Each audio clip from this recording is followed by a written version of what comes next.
Over the last 2 years, I have worked with over 600 content creators, influencers, entrepreneurs on their content strategy. And you guys, when I tell you, I have truly seen it all in terms of follower count, people with 0 followers, 5 million followers, every content platform, YouTube, Instagram, TikTok. But also, I have seen every single topic, niche, brand, type of person, type of creator you can think of, like people who are fitness coaches, fashion influencers, YouTube vloggers, nurses, doctors, moms, business owners, people talking about every single topic that you can possibly think of. And so because of all that, and as you might know, if you watch the show, if you're part of the Busy Blooming office, I actually don't do one-on-one coaching anymore. I have not done it in over, I think, 7 months. And so what I have done is I have gone through a bunch of my old content strategies, my notes, my recordings, my calls, and I have picked out the top reasons why people from any follower count, any different niche, any different topics, whatever they wanted to do on social media, the top reasons they weren't growing and like the biggest mistakes I really saw throughout all of my calls over the years. I am so excited for today's episode. Before we get into it, I do want to say, if you were new, welcome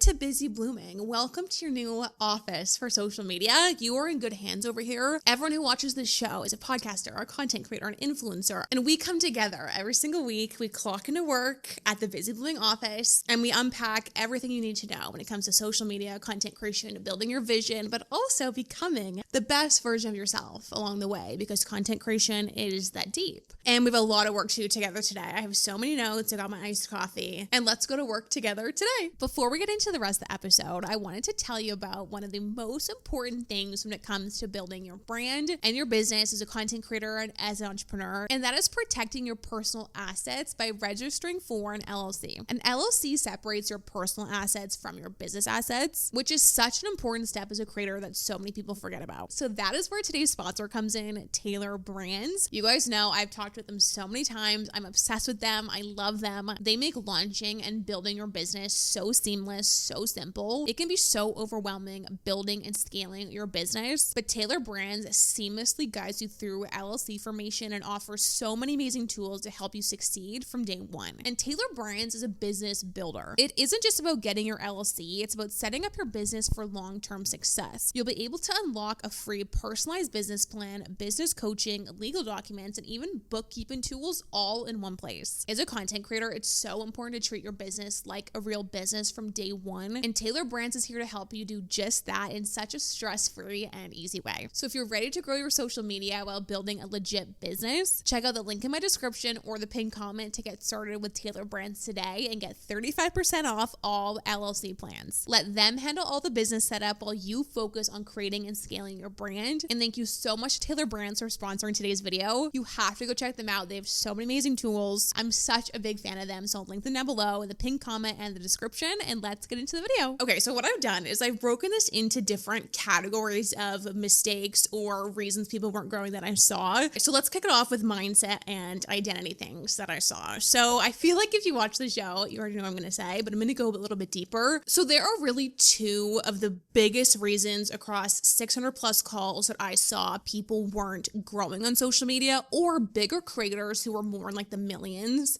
who had grown on social media but were kind of stuck. The two biggest reasons I've seen is, firstly, you don't have a clear, aligned, which is really important, vision of the direction you want to go, and you don't have this really clear end point that you're working towards with your social media. And the second big reason is, I'm going to talk about the branding strategy. Something that really helps people not feel stuck and really grow is that they have a really clear vision of their business end goal of like how they'd make money, what their income streams would be, what their actual like job would be, and then of course what they would be known for. Like you have a really clear idea of like, okay, if I'm on a panel, if I'm public speaking, if I have a book, if I had a podcast, like whatever it is, I know the topics that I'd want to really be known as an expert in, and I would be like a thought leader in this specific category of like fitness, content, whatever. Like you have a really clear picture of your end of your life of like, okay, what is like the life I'm trying to build, the income streams I'm trying to build, the business I'm trying to build. And what this actually does, like what happens when you don't sit down and do this is it's like getting in a car and driving with no destination. And so when you're driving down a road, when you don't know where you're going, you take random turns, random roads, which is like posting random things here and there on random platforms platforms because you don't really know like the end picture for your life and for your business. And so what actually ended up happening with my coaching is I actually stopped like meeting with people until they had this down, because yes, I have sat there with people and like built out what they want to do, but honestly, the only person who will figure that out is you. And so I could give you like this amazing dream scenario picture, but if a few months later into doing it, if you don't want to do it, then it doesn't matter. So that is the first big reason I really saw, is that people did not have this like super clear end goal of their business, their income streams, what they wanted their lifestyle and business to really be. And then they also didn't have a blue sky scenario idea of like what they'd be a thought leader in and what they'd be known for, like their reputation as well. Okay, the next thing in terms of mindset is that one of the most common things I saw is that people knew what their passion was, but they didn't know what their purpose was as a creator. And what I mean by this is that you could be passionate about content creation or podcasting or fashion or your lifestyle or fitness or health or confidence, corporate, like whatever it is. You have these passions, these interests, things that you love, but passions are all about you. And I feel like, you know, when you see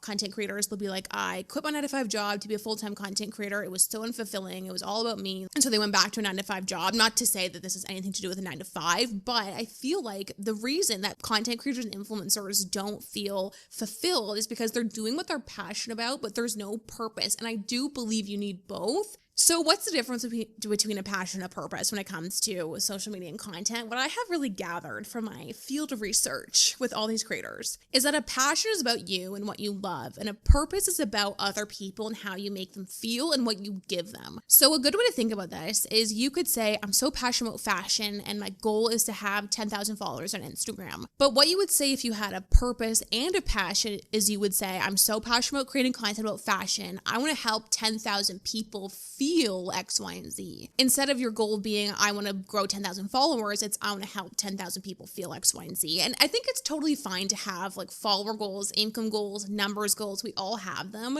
But if you're somebody who's like, okay, but I want to do like lifestyle and vlogs and fashion and beauty or like stuff like that, you're like, okay, but like, how do you have a purpose when you want to talk about your life and fashion and beauty? I'm going to give you an example. I don't know if you guys are on TikTok, I'm sure you know about Acquired Style, her sister Danielle. It's like two twins in New York City. They're like the blueprint girls right now in New York City. And you might look at them. They post morning routines and fashion and outfit of the days. They're really known for their like aesthetic New York morning routine. But I actually do think their purpose is quite clear through their content. Specifically Danielle, she creates a lot of content about outfits and morning routines, and she used to work a 9-to-5 job. And so I really do think her purpose with her content is to help people in their 20s romanticize their morning routine, romanticize their life outside of a 9-to-5. I think she wants to inspire people that they can dress the way they really want to their 9-to-5 job and feel confident at their 9-to-5 from what they're wearing. So yes, she has her passions of fitness, fashion, all these things, but then there's a purpose of helping people romanticize their life, feel confident, all of that. So do you see what I mean? It's so important to think about that as a creator. And I feel like it's something when I would meet with people that was a big block for people, is they couldn't like figure out their purpose. And so when they would post content, they wouldn't have this like grounding why. And that's another way to think of like your why as a creator. And then the last thing in terms of mindset as a creator, as a person who wants to grow on social media, one of the most common reasons that I actually talked about a lot in the YouTube video we just did, like about YouTube and how to grow on YouTube, is that people hadn't switched their mindset to evolve with the times of like, okay, it's actually not 2021 on TikTok where you do vlogs and get ready with me's and that's how you grow. And on YouTube, we talked about this, it's not like doing week of my life, day in my life, and just doing like photo dumps of your week and CapCut templates and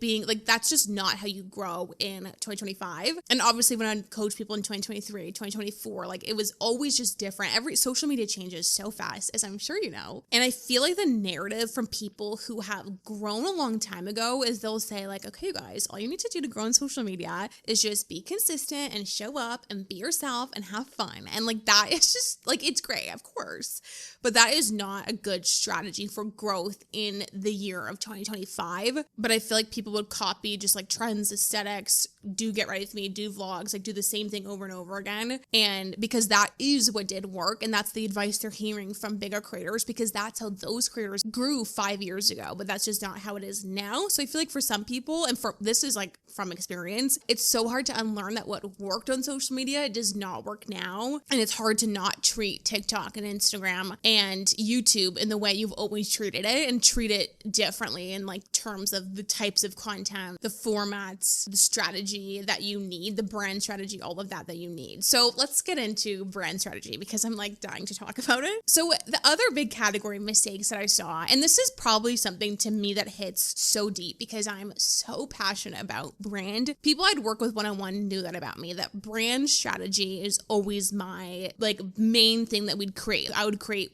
people's bios and packaging and target audience and your taglines and things you'd say all the time in your content and like really unique signature content pillars, signature series. And so I think the second biggest reason that people do not grow on social media, or people I met with weren't, regardless of the following size I had, is because they did not have a signature brand. I actually think maybe the next video or the video after I should do a whole like sit down video on how to build a brand because I've never done that and I'm so passionate about it. So maybe we'll do that. As we always say over here, it's not what you talk about, it's how you talk about it. And it's so easy to lose the plot as a creator because you're looking at content calendars, content ideas, algorithm shifts, carousels versus TikTok versus YouTube and vlogs and sit downs and all these different strategies. But if you don't have a brand that you're executing through all of that, you're going to feel lost as a creator. Your audience is going to feel lost and it's just not going to grow. As I always say over here, I love Alyssa, Inspired Media Co. I did 2 episodes with her last month, like truly a dream. I'm so obsessed with her. She has the best phrase, which is a really good way to think of branding, is you coding everything. Like for example, if you want to do a video about how to eat healthy, that is not a signature piece of content, is here's 5 meal ideas, like here's how to eat healthy, because again, that did work like a few years ago back in the day. But nowadays you need a signature brand. And really what it comes down to, there's nothing signature about you, which is harsh. But one thing I'd love to do with people is meet with them and be like, okay, here's their signature things that you can do, signature parts, your personality, a visual thing. Think of like Monet McMichael. It's an example more of like hard parts of her brand, but she always has like the most crispy, highly edited, like you could just know it's a Monet McMichael video when you're watching the editing. It's unreal. Serena Kerrigan, do it for the plot. Like that's such a key part of her brand. Gloria, when she reviews makeup, she's always like back to the lab. Tarte, you gotta go back to the lab. Like she has good signature elements to her brand as well. Branding is really how you're coding your content, your tone, your visuals, your captions, your perspective, your sense of humor. Like all of this stuff is coding your content, and you don't grow by what you say, you grow by how you say it. And consistency is about having a consistent brand, and you're known for certain signature elements, and sometimes you just have to pick what those signature elements are going to be. For example, say you see a trend, like right now the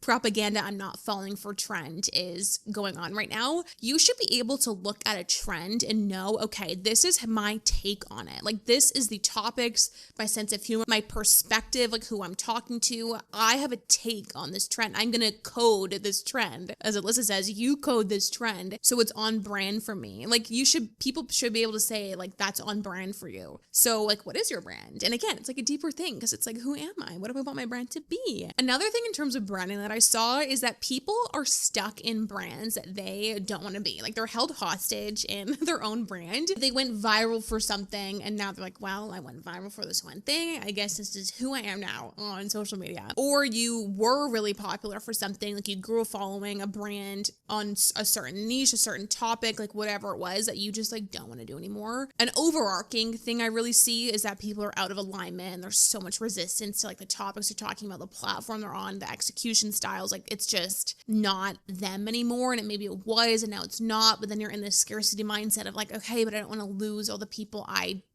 have. But the only way you're going to find like your people, your followers, your community is if you're you and you're the authentic person that you want to really be. You're talking about the topics you want to talk about. Your brand is so you're on the platform you want to be on. That's how you're going to find your people, because the more you grow a brand that you don't even want to be a part of, again, like we talked about at the beginning, you're not going down the road you even want to go on. I would love to do a whole video as well on like rebranding, because rebranding and pivoting can sometimes feel like a mistake, or like you've done something wrong, or you've wasted all these years building something that you don't want to do. But pivoting and changing and rebranding, you're not going like sideways on one line, you're going up with every pivot and rebrand. You're evolving. You're not pivoting and rebranding and you've totally messed up and need to change everything. You're evolving your brand. You're making it more you, more dynamic. And you guys know me, like I love a rebrand. This is a safe space to change what you talk about, who you are, to show up differently. You can be whoever you want to be on social media anytime. You're literally creating like your own brand and business out of nothing on social. There's no rules. That's another big thing I see as well, is that people think there's like certain rules, and we're going to talk about technical stuff, but like you think you have to do certain things. Like you think you have to post at a certain time of day, or you have to respond to comments right away, or else you won't grow, or you have to do a get ready with me, or edit your videos this way, or use this font, or do trends, or like you have to post 3 times a day, or you can't do X, Y, and Z. You can't talk about certain things. Like there are no rules in social media, and the biggest creators make their own rules. The last thing in terms of branding, like the biggest mistake reason I saw that people aren't growing, is they don't know who they're talking to. Just a huge brand marketing thing. I love doing this with people, is you have to think about a person in your head who you're talking to. You should be able, when you sit down to film a video, you're making a carousel, recording a podcast episode, you should be able to picture at least like who you are speaking to, like what they look like, what they're interested in, their age, where they live, the problems that they have is like the most important thing. What really stops people from growing is like you feel like you're talking to the abyss of social media. What that actually does too is you really water down who you are, because you have all these like disclaimers and things you don't want to say, you don't want to come across wrong, and you're like, this might not be for you if you're not like this, or if you're giving advice, you also don't really know who it's for, so it's not really signature. If you're talking about fitness or confidence or social media growth, or even like your vlogs, your week in your life, like you don't know who it's for, so you can't package it for anybody. You're packaging it for like all of social media. And so if you have a clear vision in your head, like for me, I'm like, I know exactly who you are because I've met with like 600 of you, but I know what your personality is. I know your sense of humor. I know like you get it. And honestly, like meeting with people is an experience that I feel like a lot of creators don't have. But when I would meet you on Zoom, or when we have more events in the future in real life, I have such a different approach to when I sit down to film an episode or make a reel or whatever it is, because I know you and I know your sense of humor. I know you think it's funny. I know how you think, that you think deeply about content. But if I were to sit down and make a TikTok or make an episode for anybody on social media, I would not be talking like this. I would have so many disclaimers. I would have to have so much context. I would have to say, okay, but like if you don't want to treat social media like a business, then like I guess that's okay. Or if you just want to post for fun, like okay, this might work for you. Like no, that's like not who follows me. People who use social media in a social personal way don't want to hear those. Also, people who just want to like go viral and don't have a deeper understanding of how this could be a business don't follow me either. They probably think I'm annoying. Another thing that actually helps, a tip too, and I've said this before, but being under the assumption that when you sit down to make a video, I've said this to so many people in calls, like people assume that they're obsessed with you, like assume that they have the same sense of humor as you, they watch the same podcast, they have the same interests, they talk the same way, because that's how you're going to find your people. I remember meeting with somebody who did fashion content. She was like, I just don't want to talk about like luxury stuff too much because I love luxury fashion and luxury bags and shoes and all these things, but I don't want to be unrelatable. But don't try to be relatable. I feel like being relatable is the worst piece of advice when it comes to social media, because relatable to who? Branding overall, I feel like is one of the biggest like barriers for people, because it's really hard to do on your own. But I will do a video. I've decided I will do a video on how to build your brand. And when we're in Busy Blooming HQ, which is launching on June 9th, we can all unpack and build it together in our virtual office that I'm so excited for. The next big bucket of mistakes, or not even mistakes, but like reasons that people had a hard time growing, is because they don't have a content system. When they go into a week of creating content, it feels random and chaotic. So one of those things that if you get it, you get it. If you create content, if you're on social media, like it's not as simple as like sitting down to post a video. It's so hard, but it doesn't have to be. I actually said this a long time ago on the podcast, but I really believe when it comes to entrepreneurship and content creation, social media, that you don't want to settle for it being hard. If you feel like content creation, it's so hard, it's so stressful, it's so overwhelming, don't settle.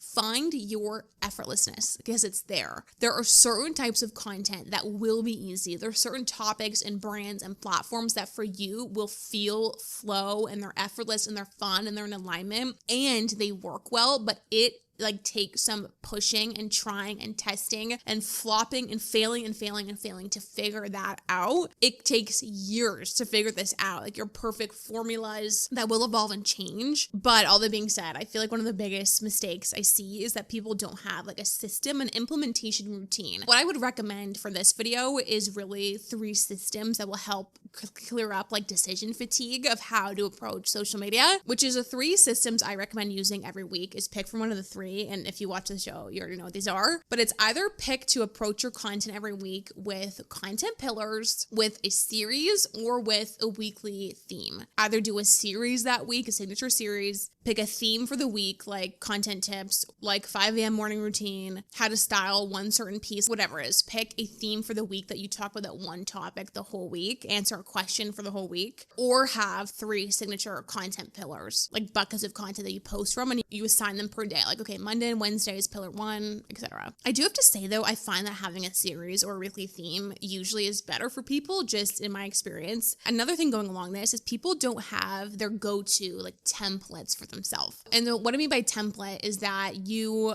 really have found that using a green screen with Notes app on TikTok is a really easy template for you that does well and is easy to make. Or filming day in your life vlogs with a voiceover that's like a piece of advice people can save is a template for you that works and is easy for you to make. A get ready with me where you're answering a question with a really good hook and you use kind of the same hook every morning. That's a template for you that's easy and works. Creating some templates for yourself, which again takes so much trial and error, but if you don't have these, the week of approaching content is really hard. There's a million things you could do, a million types of reels and TikToks and text on screen versus vlogs and voiceovers, sitting in your car, sitting on your couch, or making coffee and talking. Like, it's so hard, you guys. And if you're overwhelmed with content, like, of course you are. Content creation is a lot. So trying to figure out those signature templates just takes away that decision fatigue of like every week trying to figure out how to execute your content. You have templates that you know work, and you just adjust the topic every week to those templates that you use. Another thing I've really seen in terms of like weekly structures is that people don't have priorities. Like, they're trying to prioritize every single social media platform. And I did this all the time. And I still fall into doing this. It's like so overwhelming because I shared last week in talking about like where I want to go, my goals and things, is that my number 1 priority is this podcast, which is on YouTube and Spotify. Like, that is my number 1 priority platform. My second one is the busy blooming Instagram. And then it's my personal Instagram. And then it's my TikTok at the bottom. And it can be really easy as a creator to feel like you're failing at everything. Like, you're giving 20% to 5 platforms. You're never like really giving anything 100%. And then you feel like you're just failing all the time. Like, maybe one of your TikToks is doing well, or your Instagram is flopping, or whatever it is. Like, it's really easy to be hard on yourself in so many ways. And it's something that has really helped me feel more organized and just like have it together, is prioritizing my social media platforms and like really doing that every single day. Like, I will not sit and make a TikTok video if this YouTube video is not done, and mentally saying like, it's okay that my TikTok is maybe not going amazingly, because that's not my number 1 priority right now. Like, I'm in a season right now of trying to grow on YouTube, and just like, it's so easy to spread yourself way too thin. So I really recommend having priorities for your social. Okay. And then the last category are more technical things that people are doing, like community conversion, technical things that I find. So one of the biggest things I saw, this is where more of like an audit comes in. I never really understand how people just offer like a 30-minute audit in terms of like what your content looks like, and like the text and the captions and the hashtags and the sound and like the editing, because that's all packaging. But if you're looking to work for somebody, I would really recommend doing like a brand or content strategy rather than an audit, because someone could tell you, okay, don't edit this way, don't use this hook, or the algorithm likes this. But if you don't have like a brand and a mission and a vision, like where you want to go, it doesn't really matter. I do think a technical side is a reason a lot of people don't grow. I find that people's editing is a big reason people aren't watching the content. It's way too fast. It's way too choppy. It's hard to digest. Too many transitions, too much text. Like, you're trying on the outfit way too fast. And I think the reason why we do that is because on TikTok and Instagram, you feel like you are trying to get people's attention who are trying to run away from you. And so you're trying to be really fast. Like, you're trying to hook people, and you're trying to be quick of like getting people's attention and keeping their attention and being really intentional with cuts and all these things. But what it actually can do is overwhelm and overstimulate the viewer. And so when you're like, okay, I'm going to try on these outfits and like do this, and you're talking really fast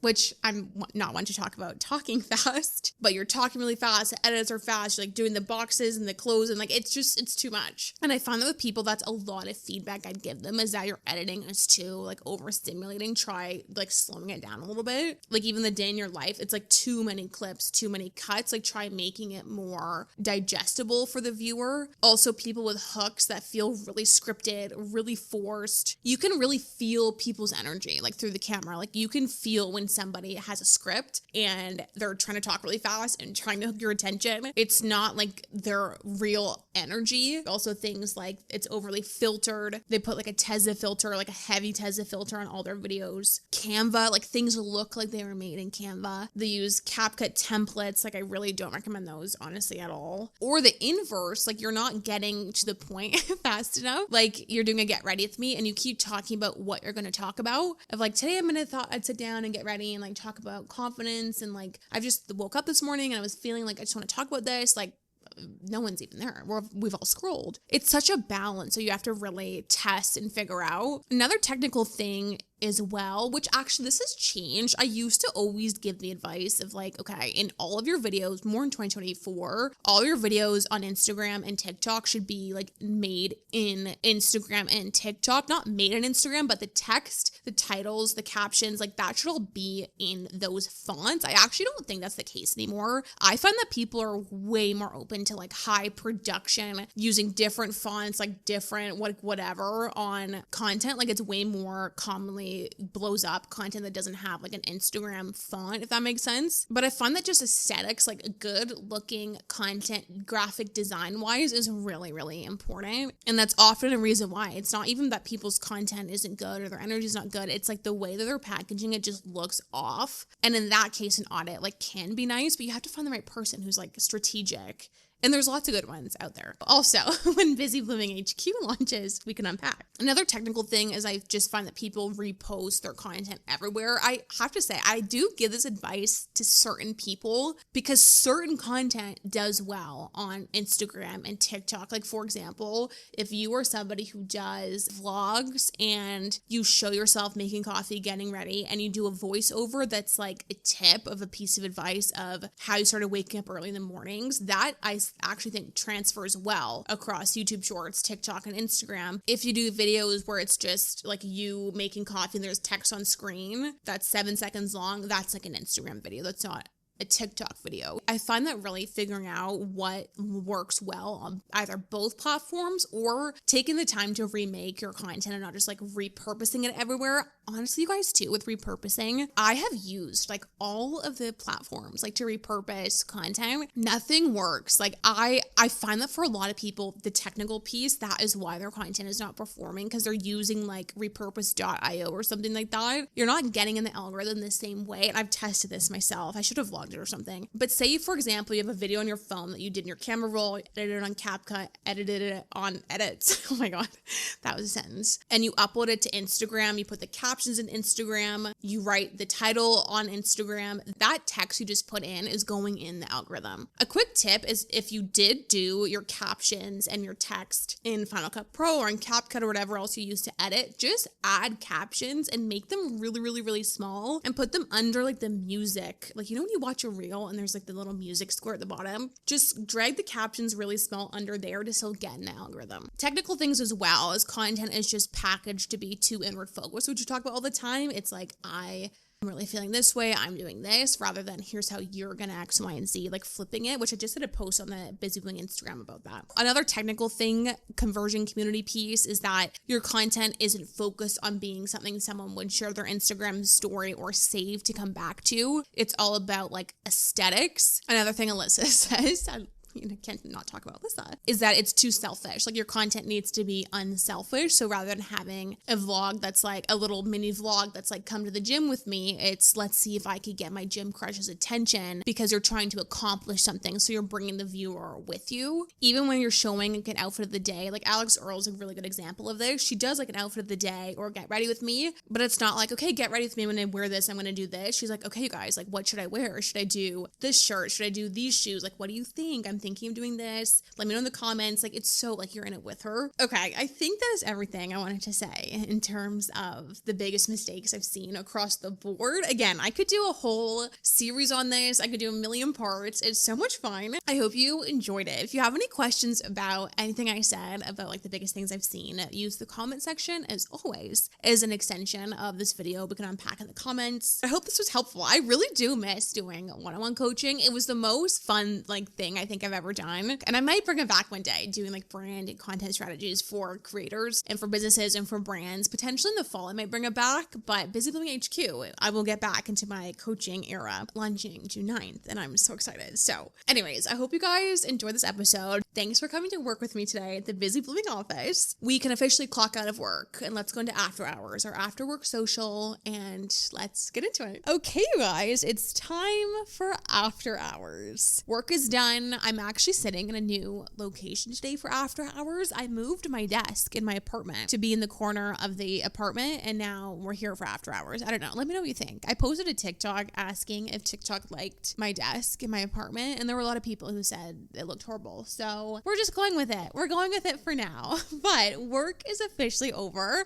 I will keep the after hours short today. I wanted to share one thing that ChatGPT told me that felt like a bullet to the chest that I thought might actually help you. But I had so much fun today at work. I loved talking about my coaching, everything I've learned when I was going through all of my coaching notes and the recordings and everything I've done over the last couple of years. I'm like, oh, I miss content coaching so much. I stopped it back in November, December to build out Busy Blooming HQ, which in a way will be coaching, obviously not as like one-on-one for an hour and then sending you like pages and pages of a strategy, but still you'll be able to drop your content in there. I'll unpack it with you. I'll give you feedback, ideas. You will give each other as well feedback. I'm just so excited for Busy Blooming HQ. I won't go into detail today in after hours. I know the last 2 episodes I told you what it was and all of that, and the marketing on social media will be live next week, which I'm so excited about. Actually going to post a vlog after I launch around like the week of June 9th because I want to show you the behind the scenes of my marketing strategy for it. I have 7 strategies, a whole content plan, like everything. And if you're somebody who wants to launch like a podcast or a business or a service or anything, I want to show you my approach to how I launch something and my marketing strategy. I haven't launched something like this in like a year since beginning of 2024. So I'm so excited. If you want to join early, go to busyblooming.ca, the front page. You can sign up, and then 3 days early, I will send you an email and you can become a member early if you want to. You'll be in good hands with the Busy Blooming crew because that's the only place that I will be saying this is at the end of the podcast. So anyways, I can't wait. June 6th, June 9th. It's going to be an exciting time. Okay, really quick. One thing I wanted to share in after hours today. So I'm going to open you up to one of the most important people in my life, which is ChatGPT, our favorite coworker. We love her over here.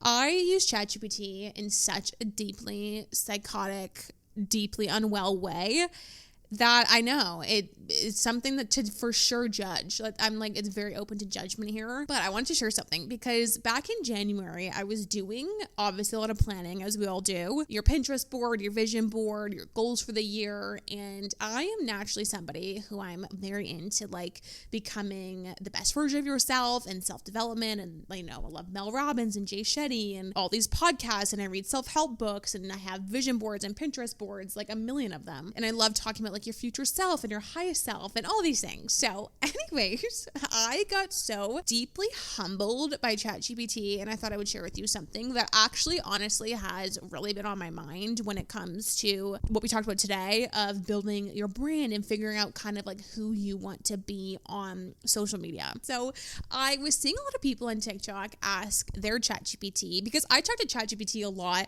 about everything, but specifically about like, Busy Blooming and my goals, like what I want to do. And I use it a lot for like organization. And anyways, so I saw people on TikTok saying, ask ChatGPT what your biggest flaw is. So I thought, you know what? That sounds so fun. I talk to ChatGPT. He kind of knows what I want to do.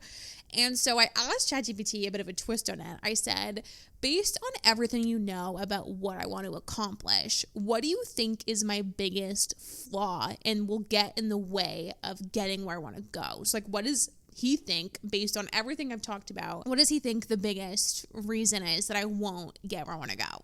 this is what he said, you guys, and I feel like this might resonate with a few of you, and it's such an important reminder. ChatGPT said this: the biggest reason you won't get where you want to go is because you will always be holding yourself hostage to a future version of you.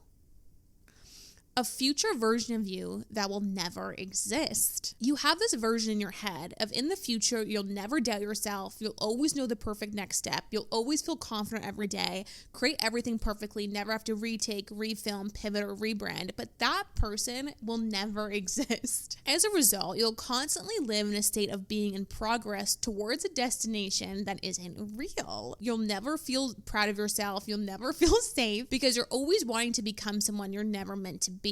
So anyways, he continues on, but ultimately, the phrase and the idea of holding yourself hostage to a future version of you is so interesting to me, and I feel like so many of us do this. Maybe I'm projecting and like wanting to relate, but let me know if this resonates with you, because I feel like because of Pinterest and highest self and future version of us and self-development and all these things, we always feel like a self-improvement project. And again, I heard this from ChatGPT like 6 months ago, and the last 6 months I feel healed from this ChatGPT statement. But what I want to share today that I took from all this, that I've really been thinking about the last 6 months, is that I think sometimes we make ourselves believe deeply that to accomplish all of our goals and the career, the income, the life, like all these different things, we can't be who we are right now.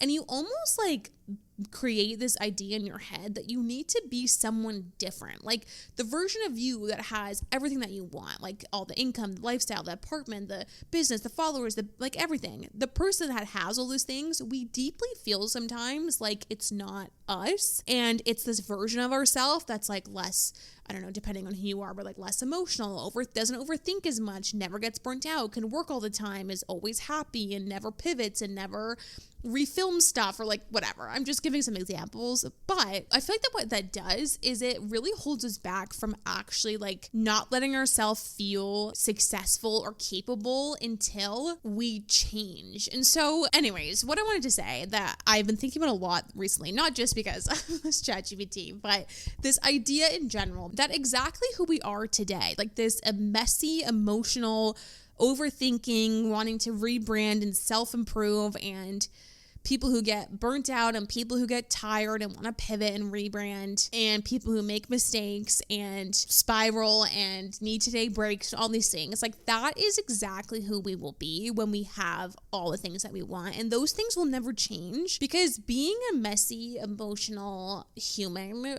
person is not something to like dim and try to get rid of in order to be successful.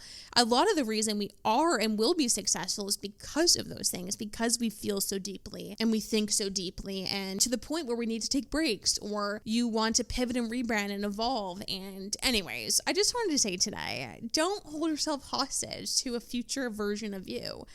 Own truly who you are today and believe that you don't need to completely change all these different human, beautiful things about us, the messy human side of us, to be successful. That is why we'll be successful. And those are things to really own and step into. So I wanted to share that today. I don't know if that will resonate, but let me know. I just love it. Success is not reserved for the perfect version of you, this future version of you. Success is for you today, and who you are today is perfect. You don't need to change to get the things you want. The person who will get the things you want and the things that you are meant to have is you, and they will be built by the version of you who is here today. So show up as that person, own who you are, embrace the messy human side of us, and don't try to become a Pinterest robot, because that's not what we're like. Emotion, human sides of us does not equal weak, unsuccessful people. So anyways, that's it for After Hours today. I'm gonna end the episode there, but I hope you guys enjoyed watching this episode, and thank you again to Taylor Brands for sponsoring today's video. Click the link in the pinned comment or in the description for 35% off all paid LLC plans, and I will see you next week for a really fun episode. I'm so excited. So thanks for clocking in today at work, and I'll see you next week at the office. Okay, bye.